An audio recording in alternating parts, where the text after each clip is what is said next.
So I gotta start by saying this talk is brought to you in part by the Amazon Kindle algorithm. Last year, I offered to talk about Margaret Fuller for Women's History Month, but I just simply couldn't get it done. But as a result of that reading, Kindle teased me a book called Bright Circle, 5 Remarkable Women in the Age of Transcendentalism, which I bought and which expanded by thinking about what I could share with you during Women's History Month this year. But my real interest goes back much further, back to my master's degree research circa 1974. I wanted to study how literature by women was treated in the North American Review, a major 19th century journal in the US. The Bronte sisters in England had published under ambiguous pseudonyms because they thought they wouldn't be taken seriously as women, and I wanted to find out if they were right. What I totally did not anticipate, nor did my major professor, was that so many of the book reviews were written by women, and those reviews didn't seem to treat women much differently from men. And then I later wrote a term paper on Margaret Fuller as a literary critic, so I guess I just kind of like mucking around in the mid-19th century American writing. And so I've over-prepared for this talk and will happily engage questions after the service. So here we are. I've been thinking about more than 5 women, actually. There's Ralph Waldo Emerson's aunt, Mary Moody Emerson, his 2 wives, Ellen and Lydia, his friend Margaret Fuller, and the 3 Peabody sisters, Elizabeth, whose Boston bookshop was a sort of hub for the Transcendentalists, Mary, who was Mrs. Horace Mann, the educator, and Sofia, Mrs. Nathanial Hawthorne. These women all knew each other, though Mary Moody Emerson was a generation older than the rest of them. This means that Waldo Emerson is the elephant in the room, the person most identified with Transcendentalism and also connected with these women. I will mostly refer to him only in relation to the others. I think he and his damned self-reliance are what's wrong with our country today.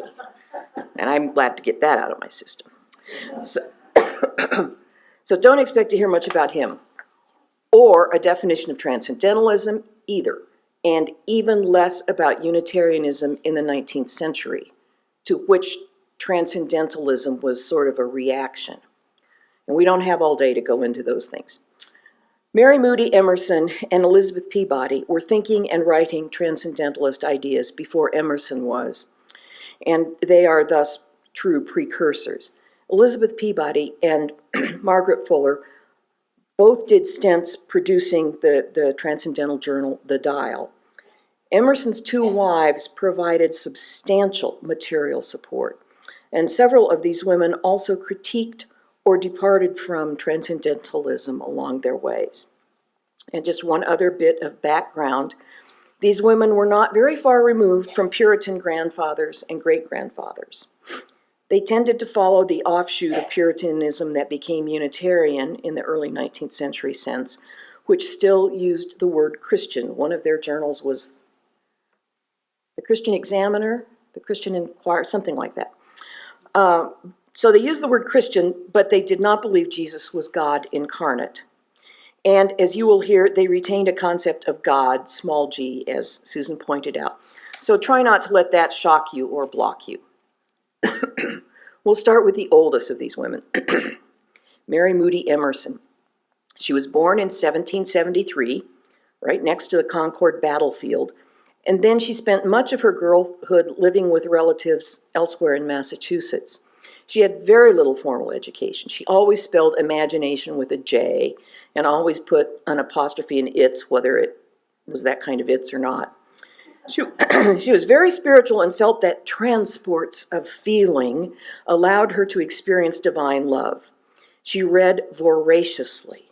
She was among the earliest Americans to take up Wordsworth and Coleridge, and then she moved on to Spinoza, Dante, Milton, the Koran, Gibbon's Rise and Fall of the Roman Empire, essentially everything she could get her hands on. She was sharp-tongued and cranky. She once kept her eyes closed throughout a visit to Thoreau's mother because she didn't want to see a mature lady guilty of levity in her dress, wearing pink ribbons on her cap. Mary turned down one suitor and never married. Kind of liked it that way. When she was 20, Mary began keeping a journal, which she called her almanacs. Most of it has survived to this day, and it's a remarkable record of her reading and thinking. When she was 37, her brother died in debt, leaving Waldo and his 4 brothers, so got 5 kids here under the age of 10, 5 boys under the age of 10, leaving them to the care of a harried mother who was trying to keep a boarding house to support them. So Aunt Mary moved to Concord to help raise the boys. She wanted agency. That was her word. We'd use it now. She wanted agency to leave a mark, and what better way than by helping educate her nephews? So for 20 years, she was a surrogate parent. She believed these boys were born to be educated and expected them all to become ministers. Only Waldo ever did, though of course he rather publicly left the ministry. But that strengthened their bond. Up until then, through his time at Harvard, aunt and nephew carried on a very active correspondence. Without his Aunt Mary, Waldo said, his entire education would have been a loss. She was as great an element in my life as Greece or Rome. Waldo asked to borrow parts of her almanacs, copied out selections of them into his own journals, and then felt free to use some of her observations in his own sermons and lectures without attribution. To move on to the Peabody family, what an interesting bunch of women. The men didn't do so well. Separate story. Mrs. Peabody, who was also named Elizabeth, was a full-on feminist, and she would have been born in the 18th century. She believed that things would be better with women in charge. She had been a teacher before marriage and taught her own children as well as teaching for pay. And I'll mention the younger 2 daughters first. Mary Peabody, Mrs. Horace Mann, was the most clear-eyed and practical of all these women, which may mean that she wasn't really a transcendentalist at all. She taught for many years, even writing her own textbooks. And after the Civil War, she and Elizabeth introduced and advocated for kindergarten education in the U.S. Sophia, the youngest sister, suffered ill health in childhood and adolescence, but was one of the very first women in America to earn money by painting. She sold a painting for $300, which was not chump change in 1820 whatever or 30 whatever.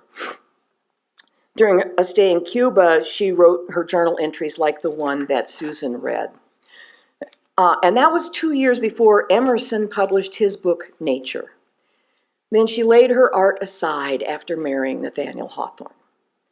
She's probably ended up in the most conventional relationship of any of these women. The oldest Peabody sister, Elizabeth, has been my biggest discovery in this project. She too taught for many years, frequently with her sister Mary, but she also read widely and deeply and started writing dense and surprising theological essays in her 20s. She turned down a proposal of marriage from a very troubled young man who later committed suicide. That bothered her, but she felt he was already kind of troubled. And she had not intended to marry anyway. She had seen what marriage and child raising did to her mother's interest and intellect. Before she was 25, she acquired reading knowledge of at least 10 languages and was said to speak every day in Greek, Latin, Hebrew, and Sanskrit. But it has occurred to me to wonder with whom she spoke Sanskrit. She eventually published the first English translation, here or in England, of a Buddhist text, the Lotus Sutra. In 1826, when she was 22, she wrote some remarkable essays. The first was a free translation from Greek of the Gospel of John. That essay has been lost, but she did recollect about it, reflect on it later in life. And Mary Moody Emerson read it and was very impressed. So you're going to hear some God talk here, but it's kind of radical. Her essay on John was concerned with the verses, "In the beginning was the Word, and the Word was with God, and the Word was God." Elizabeth wanted to know what was meant by the Word, or logos. She translated logos into, quote, moral truth-speaking, meaning any speech flowing from the intuition of God's goodness. She believed that divine intuition was available to all people, not just Jesus, and that God had instilled in everyone the capacity to experience the truth of divine inspiration. It gets better. She also wrote a series of essays on the Hebrew Scriptures. She started, as you would, with the creation story, and said that tasting of the forbidden fruit was merely striving for a better understanding of creation. In addition, the parable proved, quote, the moral equality of men and women, since Eve was the first to act on her desire for divine knowledge. And this equality, Elizabeth felt, was a great truth. In the next essay, she argued that the story of Eden was a parable of education or self-culture, to use the Transcendentalist term, illustrating the importance of resisting worldliness in favor of heavenly knowledge. By acting on her own free will, Eve exemplified the human desire to find meaning. The loss of innocence, therefore, was not a tragedy, but rather a new aspect to the social state. The fall, as they called it, forced people to enter the social world, which an all-knowing God had always intended, so that people might eventually learn to care for one another. Those first three essays were published. She wrote them in 1826. They weren't published until 1834. And the fourth one, which was not published, would have included the first published use of the word transcendentalism as the label for these new ideas.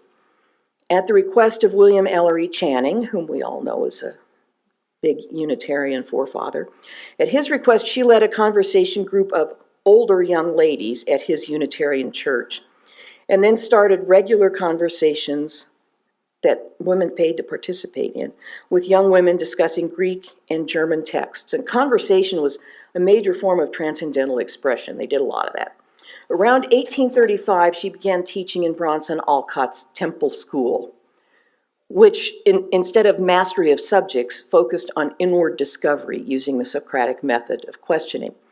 And an aside here.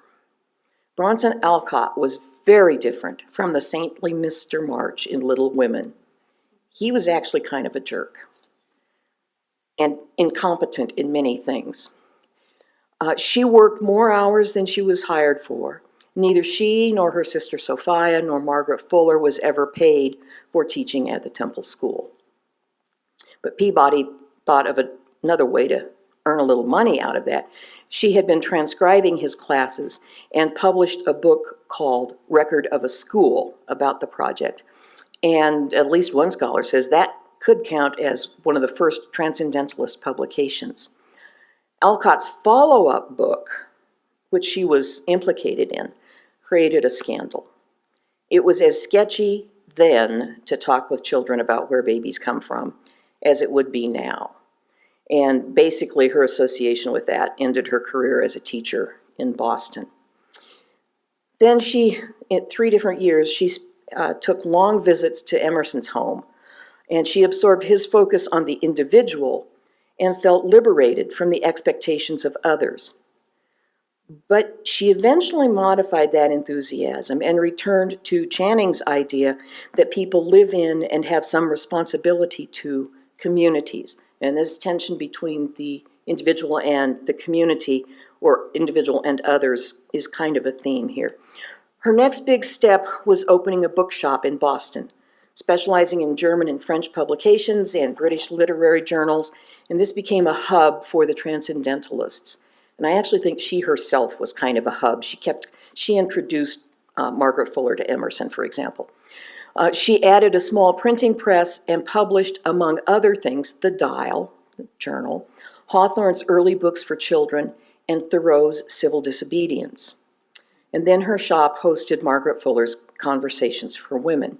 But before we move to Fuller, let's glance at Waldo Emerson's wives. Ellen Tucker Emerson, his first wife, died of tuberculosis at age 20, just 18 months after they were married. When they married, Her money became his under the laws of the time, and he was left with enough to give him about $1,200 per year, which is also roughly what he earned by lecturing, so he was pretty well set. So Ellen unwittingly provided some really important material support for Transcendentalism. Lydia Emerson, his second wife, was never in very good health. She had scarlet fever at age 19 and never completely got over it. Her daughter said her forehead was always hot.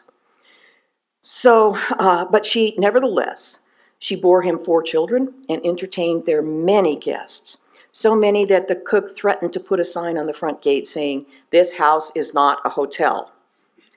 Educated at 2 female academies, Lydia also read widely on her own, including the German philosophy that was so influential at this time. When Waldo proposed to her in 1834, she was 32, she did Mary Moody Emerson one better. Lydia received him in her parlor with her eyes closed.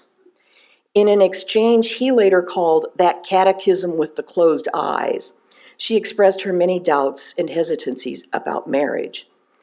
For one thing, she'd never really kept house.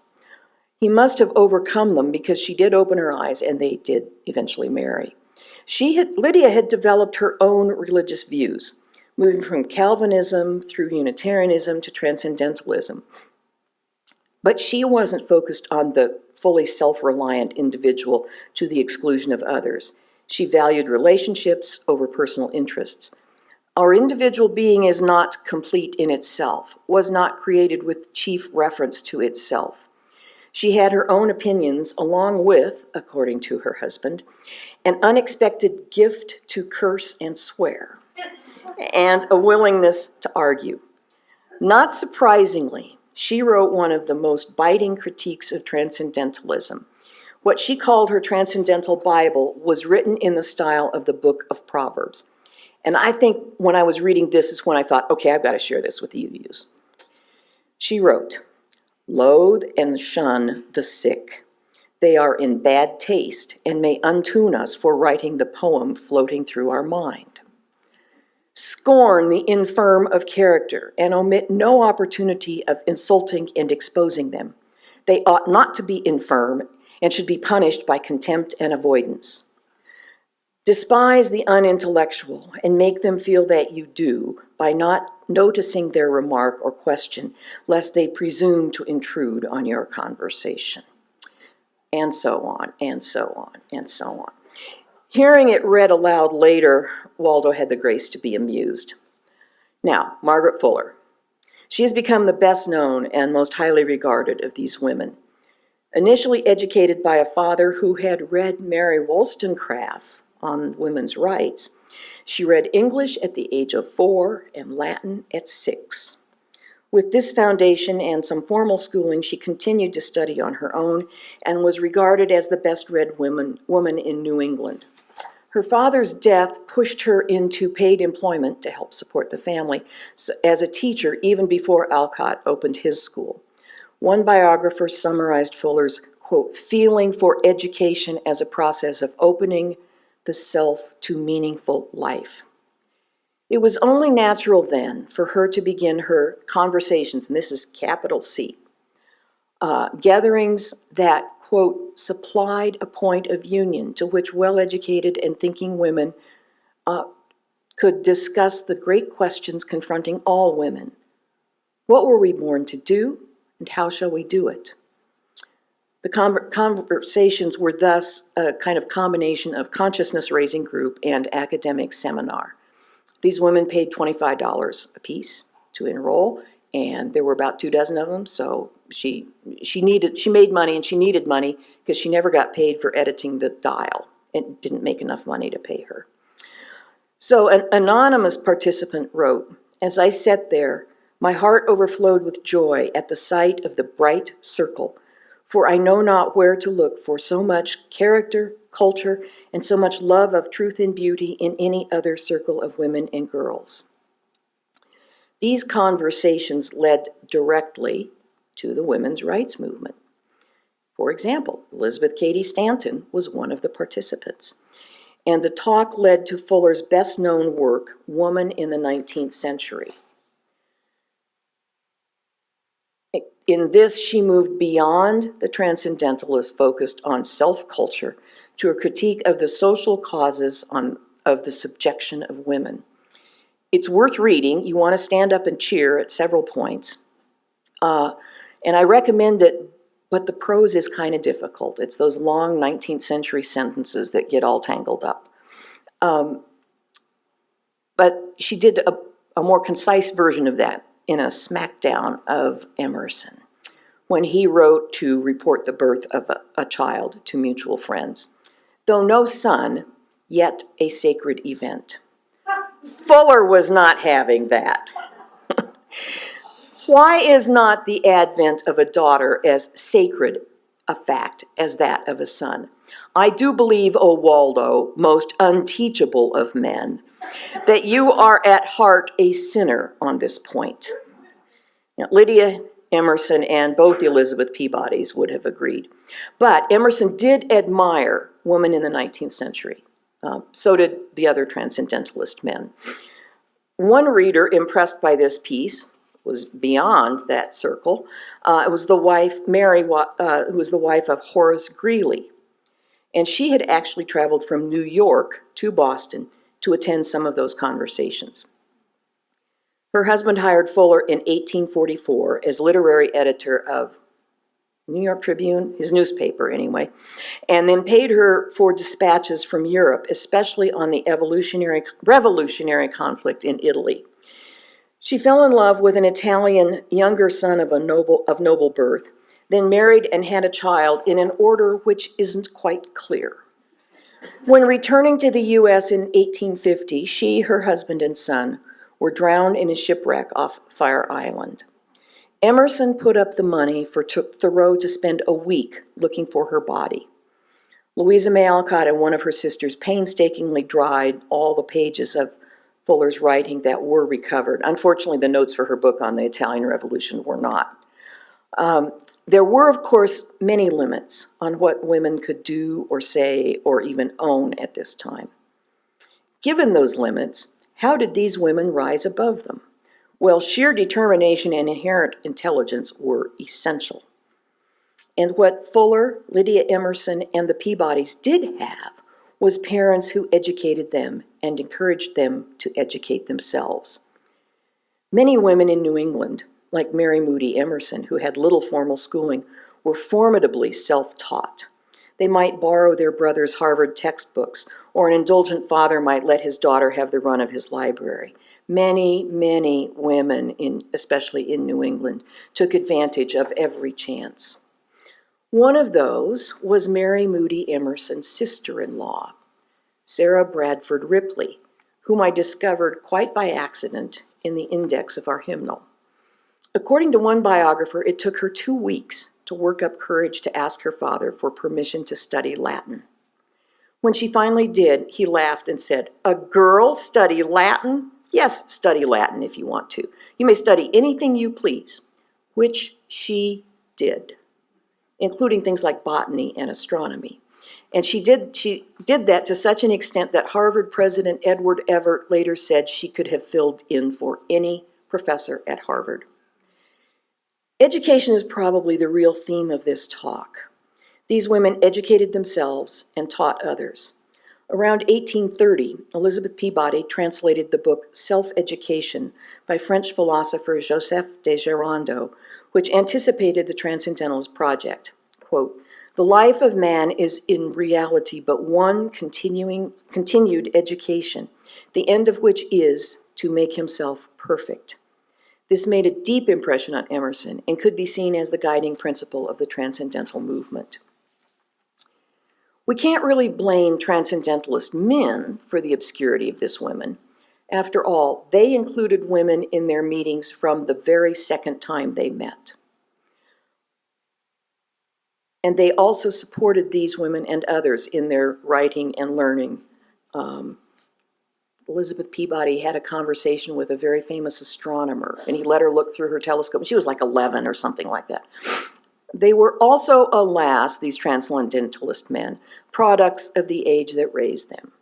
Channing worried that some of Elizabeth Peabody's writings would damage her reputation.